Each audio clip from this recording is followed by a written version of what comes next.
Assalamualaikum warahmatullahi wabarakatuh. Perkenalkan, nama saya Nabilah Margarini, NIM B1B1230052, Prodi Ilmu Pemerintahan Fakultas Hukum Universitas Jambi. Saya akan menjelaskan bagaimana kondisi atau keadaan di wilayah perbatasan di Indonesia. Wilayah perbatasan di Indonesia.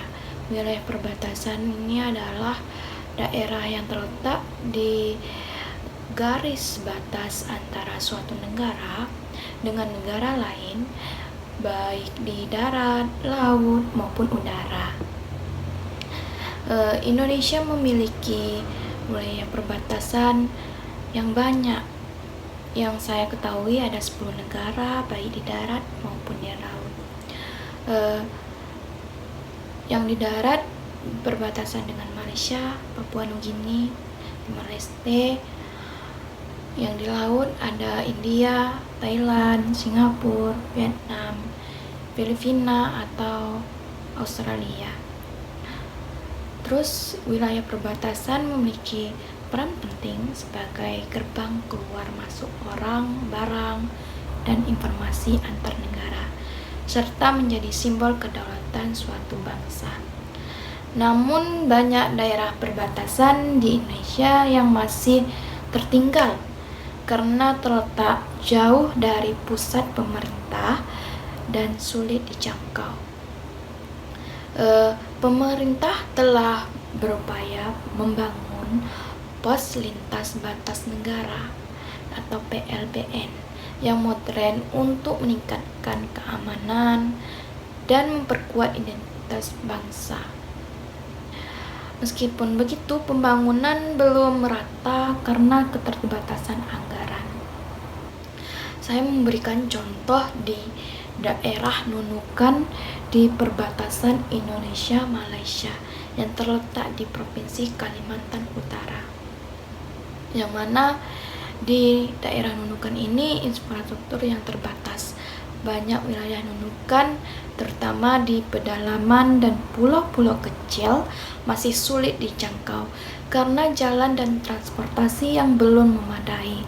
Terus ada masalah keterbatasan fasilitas pendidikan dan kesehatan, sekolah dan puskesmas belum tersebar merata di sana, sehingga akses masyarakat terhadap layanan dasar masih rendah. Terus ada ketergantungan ekonomi pada Malaysia. Karena letak dekat dengan Malaysia, sebagian warga di Nunukan tersebut lebih mudah berdagang atau bekerja di Malaysia dibandingkan di dalam negeri, di pusat Nunukan tersebut. Seperti kesenjangan pembangunan lebih banyak berfokus di pusat kota Nunukan tersebut, sedangkan daerah sekitarnya masih tertinggal. Jadi solusi masalah tersebut, pemerataan pembangunan infrastruktur ini, pemerintah perlu membangun jalan seperti jalan, jembatan, listrik, internet, sekolah, dan fasilitas kesehatan di semua daerah perbatasan tersebut. Bukan hanya di sekitar PLBN tadi.